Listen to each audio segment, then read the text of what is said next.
दोस्तों आज हम सीखने वाले हैं एक्सेल के अंदर ऑटोमेटिक टाइम ट्रैकिंग डिवाइस किस तरीके से बनाना है। यहाँ पर कुछ डेटा दिया गया जैसे एम्प्लॉइज के नेम मैंने यहाँ पर लिस्ट बना ली है और यहाँ हम इन टाइम पर क्लिक करते हैं। तो ये बटन के थ्रू हमारा देखिए टाइम आ चुका है यहाँ पर। ऐसे ही जब हमारा वर्कर यहाँ से चला जाएगा तो वो आप टाइम मेंशन करेंगे, ये भी हमारा बटन के थ्रू होगा। और यहाँ आता है ऑटोमेटिक टाइम कैप्चर, वो कैसे पॉसिबल होगा, इस फॉर्मूले को नीचे ड्रैग करते हैं तो देखिए ऑटोमेटिकली टाइम जो हमारा रिकॉर्ड हो गया। एक बार फिर चेक करते हैं इन टाइम। इसके बाद हमारा जैसे ही यूजर जाएगा यहाँ से तो आउट टाइम और देखिए automatic time hours, total hours वो कैलकुलेट हो जाए। अब ये सारा किस तरीके से प्रोसेस बनाया गया है वो सीखते हैं। सबसे पहले इसको करते हैं हम यहाँ से डिलीट करने के बाद बेसिकली हमें सबसे पहले करना क्या पड़ेगा, हमें टाइम को मेजर करना पड़ेगा। तो टाइम को मेजर करने के लिए हमने क्या रखा है और इसको भी हम डिलीट कर देते हैं यहाँ से, ये भी हमारा डिलीट हो चुका है। अब सबसे पहले टाइम को मेजर करने के लिए हमें पता है कि हम नाउ फंक्शन यूज करते हैं जिससे हमारा करंट टाइम आ जाता है। बार बार टाइम को कैप्चर किस तरीके से करा जाएगा, नाउ का फंक्शन तो हमें लगाना नहीं है, तो हम इसके लिए यूज करेंगे मैक्रो को। डेवलपर टैब पर जाएंगे, हम करेंगे यूज रिलेटिव रेफरेंस और इसके बाद करेंगे रिकॉर्ड मैक्रो। रिकॉर्ड मैक्रो में हमने दिया यहाँ पर लेटेस्ट टाइम, बिना स्पेस के देना है, या कंडीशन याद रहना है आपको, जो मैक्रो का नाम होगा वो विदाउट स्पेस या फिर अंडरस्कोर आप यूज कर सकते हैं। इसके बाद करेंगे ओके। मैक्रो स्टार्ट हो चुका है। अब यहाँ पर हम नाउ का फंक्शन लगाएंगे और एंटर, टाइम आ गया।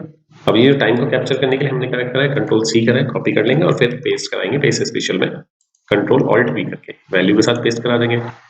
टाइम तो हमारा कैप्चर हो जाएगा। अब इसको कर दीजिए स्टॉप रिकॉर्डिंग। टाइम हो गया कैप्चर। अब आता है आउट टाइम। आउट टाइम के लिए हम नाउ का फंक्शन यूज कर लेंगे। टोटल आवर कैलकुलेट करने के लिए हमें करना होगा इफ, कि अगर हमारा जो आउट टाइम है अगर वो ब्लैंक होता है तो ये हमें वैल्यू ब्लैंक ही रिटर्न करेगा। अदरवाइज ये हमें आउट टाइम में से, अगर आउट टाइम में कुछ भी वैल्यू आती है तो आउट टाइम में से इन टाइम को माइनस करके हमें रिजल्ट यहाँ दे देगा। फॉर्मूले को करा देते हैं हम नीचे तक ट्रैक। अब यहाँ बटन बनाने के लिए ऑप्शन बटन बनाते हैं हम, तो इसमें जाते हैं हम इंसर्ट पर और यहाँ पर आपका रेडियो बटन आता है, ये ऑप्शन बटन, इसको ड्रॉप कर लेते हैं और यहाँ जो नेम है इसको आप डिलीट करके इसकी जगह पर आप लिख देंगे टाइम। ठीक है, बटन आपका एक्टिव हो गया है। अब इस पर राइट क्लिक करके असाइन मैक्रो करके आपने जो नया बनाया था लेटेस्ट टाइम, इसको ओके कर दीजिए। अब ये मैक्रो सेटअप हो चुका है।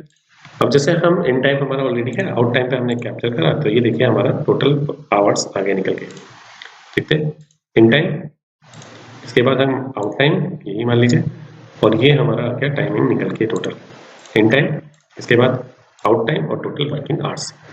वीडियो अच्छा लगे तो लाइक सब्सक्राइब करना ना भूलें और इसी तरह के लेटेस्ट ट्रिकी वीडियोस देखने के लिए चैनल को सब्सक्राइब भी कर लें।